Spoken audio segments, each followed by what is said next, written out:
Come no closer, unless you mean to share this flame. Good. Sit.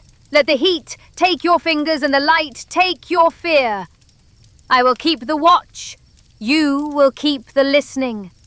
Between us the night will hold. What shall I give you? A tale of silk and ash. The truth of a kingdom that sought to bind a god inside a shell, and a child bargained into being to seal the bargain. I will give you my thread from end to end. How I hunted you, ghost, before I trusted you. How I cut the bonds that kept us sleeping, and how I let go of what I loved so something larger could breathe. Before this fire gutters, you will know why I wear the red mantle, why my needle sings, and why, when the wind rises, I answer it with my own. This place, Kingdom's Edge, was ever a world of falling snow that is not snow. The moult of titans drifts and settles, hides tracks, hushes, screams. A fitting hearth for a princess of ruins to confess her failures and her will. Do you smell the salt in the air? There was once an ocean out beyond the white cliffs, and seas remember what kings forget. I was born of a bargain. Remember that. Not love. Though love can sometimes look like a knife that cuts a thread cleanly. No, I was the price named by a queen who knew the cost of sleeping forever. Hera the beast, sovereign of deepness, mother of a people who speak in silk and shadow. The pale king came to her with a need for sealing, for dreamers who would lend their minds to fasten a curse. She answered, a child, a legacy for those who would otherwise be left to the dark. He agreed. Kings do, when their designs begin to fray. So I came into the world with a task woven into my first breath. Not a vessel, not void-born, not hollow. The White Lady called me the gendered child, because I was not like the others birthed in the abyss. I had a name, a will. The defect he had tried to scour from his perfect shells lived brightly in me, and for that I am grateful. Will is pain, yes, but pain is proof one is not empty. The weavers took me in their 8 careful arms and taught me what the rest of Hallownest forgot. They did not teach me to forget myself. They taught me to tie myself to something larger. Purpose, pattern, a web so honest you could hear it hum in the wind. They put a needle in my hand, and I learned to pull a line, not only through fabric, but through fate. In deepness, you do not survive by striking hardest. You live by knowing which strand to pluck, which line to cut, which to spare. I learned to move where light was a lie and sound was a trap. I learned that mercy is not softness, it is precision. When the infection began to sing, have you heard it? That sour warmth in the bones, the glow that tries to become your thought. I felt it prick at the edges of my mind. The kingdom's plan was to bury its shame behind a locked dream and ask the world to hold its breath forever. I stood upon the ruined ledges of Greenpath and listened to the birds that were not birds, and I knew the sleep was thinning. Something in the old radiance remembered itself and began to reach. Then you came, little ghost, wandering like a candle's flame that will not be snuffed, even in the long tunnels where wind goes to die.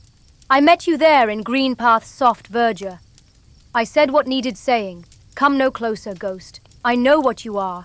I know what you would try to do. I will not allow it.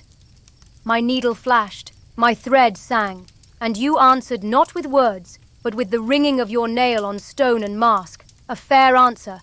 So I tested you. Twice I cast you down upon the moss. Twice you rose. That is a language I respect. Understand me. In those days I believed in stasis as a kind of grace, not because I loved the lie of it, but because the alternative was so much worse. Break the seal, and we risked loosing a god of hungry light upon a people already broken. Leave it shut, and we fed our future to a fever we dared not name.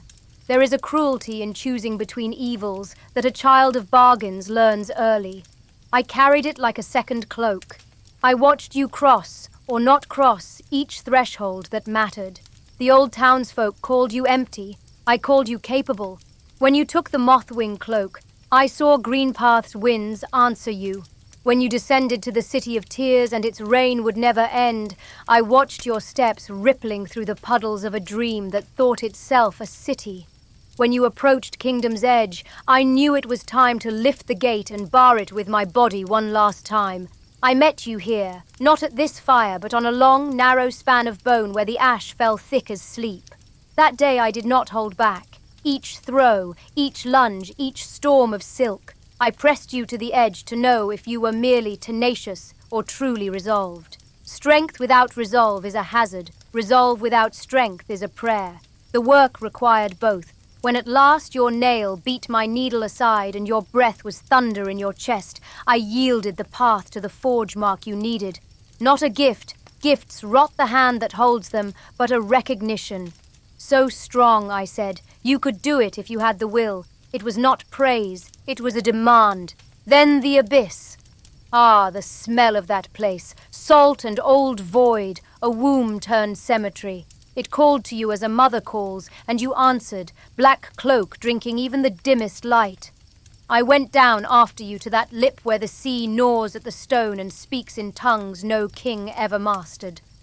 There I told you the truest thing I knew. Though our strength is kin, born of God and shadow, what makes you is a lack I do not share. Crucial emptiness. Do not despise it. Emptiness is not absence. It is room. Room to take in what must be carried. Room for a kingdom's sorrow and a god's answer to be held at once without breaking.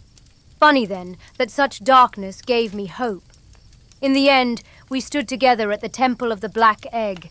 My sibling shrunken by duty. My sibling remade by will. I had spent so long preserving the shape of a failing plan that my hands shook when the time came to cut its knots. My mother slept in the web that bound our world. To free the future, I had already let you end her. I felt the weight of that mercy like a stone I kept forgetting I had swallowed. So I came to you in the final chamber, and I did what a protector must do when protection is no longer a matter of walls and watches, but of openings. I leapt, bound, held. My thread wrapped the hollow night, where its mind tore against itself, and I cried out, not words, not meaning, merely breath made blade, to give you the span of a heartbeat in which to pierce the veil and find the true light that burned us. Did you hear me then? Did the sound carry? No matter.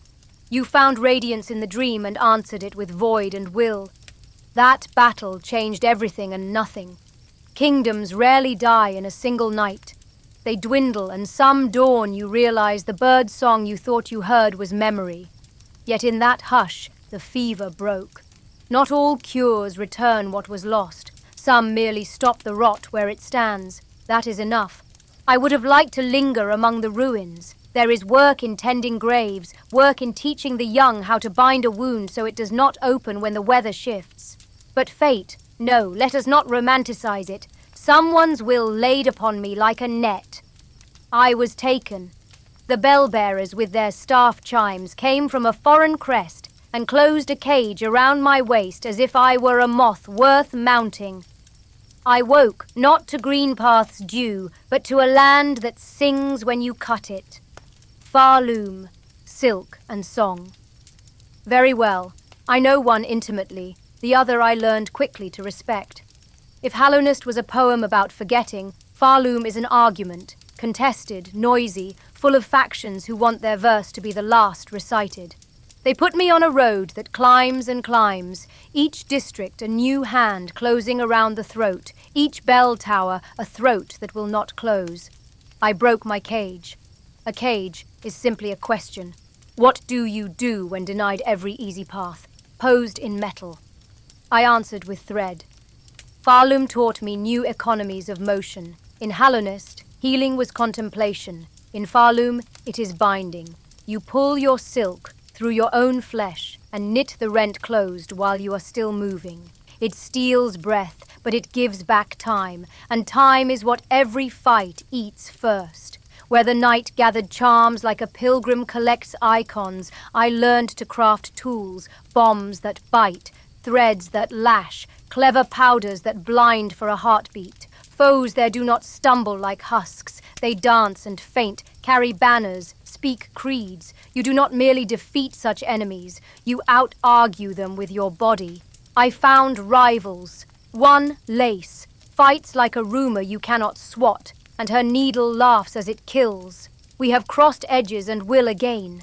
I found strangers whose requests bound me into their lives, and some of those bindings felt, against all my old instincts, good. I have never been suited for courts, but a quest given in honest desperation makes a feast of purpose. To be needed in a way that does not smell of a king's design. Forgive me. That is almost a tender thought.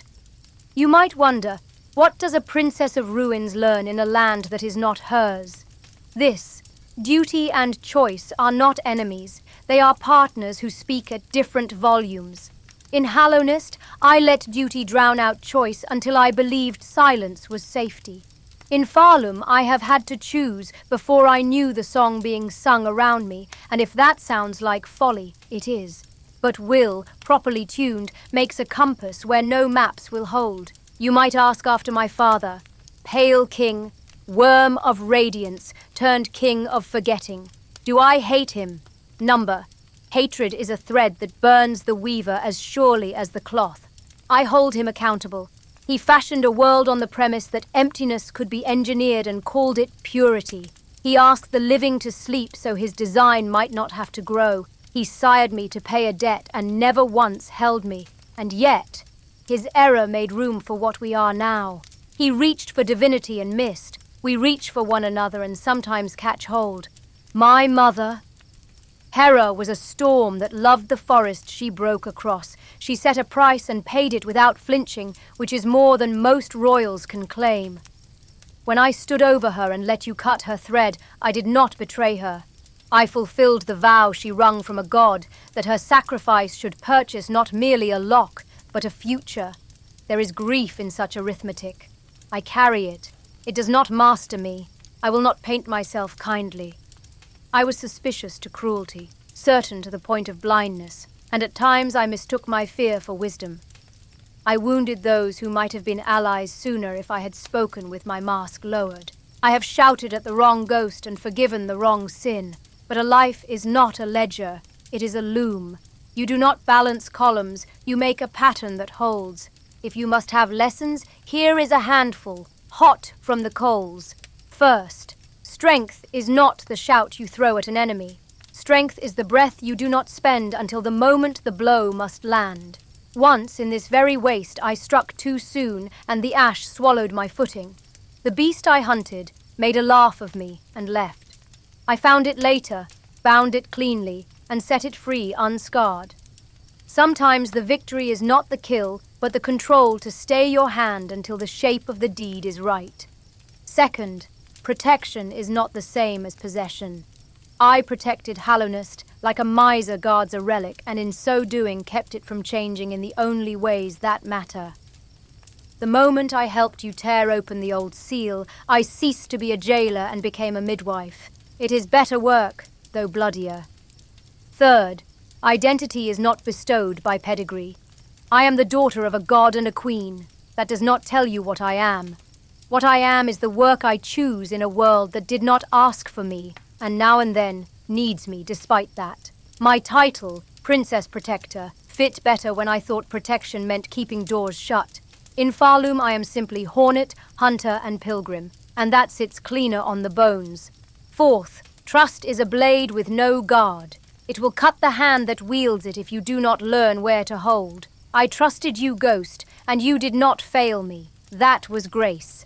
I have trusted others since who did, and I bear the marks. Still, I open my palm again. A closed hand cannot weave.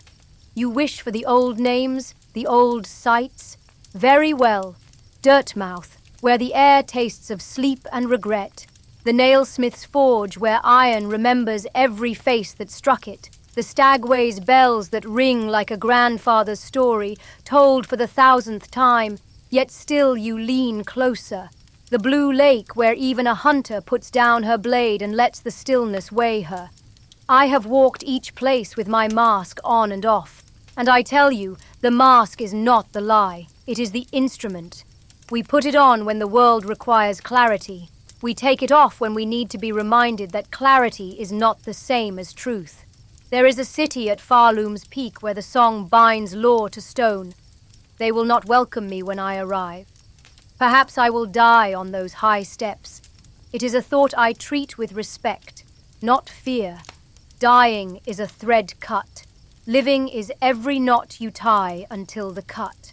Today I tie this, to leave the lands I pass stronger in the small ways. The child taught to bind, the old taught to breathe through pain, the rival taught to bow without breaking, the enemy taught the honor of a clean defeat. I can hear you thinking, and what of the radiance? Is she gone forever, or sleeping with teeth bared in some lightless mind? I will not flatter you with certainty. Gods are patient in their dying, and ideas, light, void, silence, song, are gods of a sort. But I know this, the world has now seen a different answer than the one the Pale King offered. Once you show a people they can choose, you cannot unteach that. It is the most dangerous and most hopeful knowledge we own. And what of you? Why do I speak to an unseen listener and not merely the wind? Because fires are for company, and company is for witness, and witness binds a life together. Hunter, pilgrim, scholar, husk freed from the last of its glow. Whoever you are by this fire, I will set you a task. When you rise, carry one thing you heard tonight to someone who needs it. It may be a word about patience, or about cutting what must be cut, or about how emptiness is not a flaw, but a vessel. If you cannot find someone who needs it, then carry it for yourself until the need appears. There is a memory I keep for the worst nights. It is not a battle, not a victory, not a face I loved. It is this, standing at the lip of the abyss, the black sea whispering, the ceiling so high you must invent it in your mind to keep from falling upward. I look down and see nothing. I look up and see nothing. And in the exact middle, the size of my own breath, I hold steady. That is where we live, all of us, between the depths that made us and the heights that call us, in the small torchlight of what we can make with our hands. You have that light as I do. Do not apologize for its size. A needle's eye is narrow. Through it pass the strongest threads. The hour grows salt and thin. When the reeds begin to sing like this, dawn is climbing somewhere none of us can yet see. I will grind my needle once more and move. There is a citadel whose stairs must learn the sound of my step. There is a rival whose laughter needs answering. There is a song that must hear the silence I carry. There are children who will never know the name of the radiance, and that anonymity will be my gift to them. If on some later night in some other waste you hear a voice call, "Ghost," do not bridle. It is an old habit and an older affection. It means I have seen your will and would like to test it again. Bring your nail. Bring your scars. Bring the lesson the years have not taken from you. Show me you can accept the past and claim the future. I will meet you where the path narrows and the wind has teeth. We will bow, and then the world will go quiet around the sound of our work. Go with precision. And if you must cut, cut clean.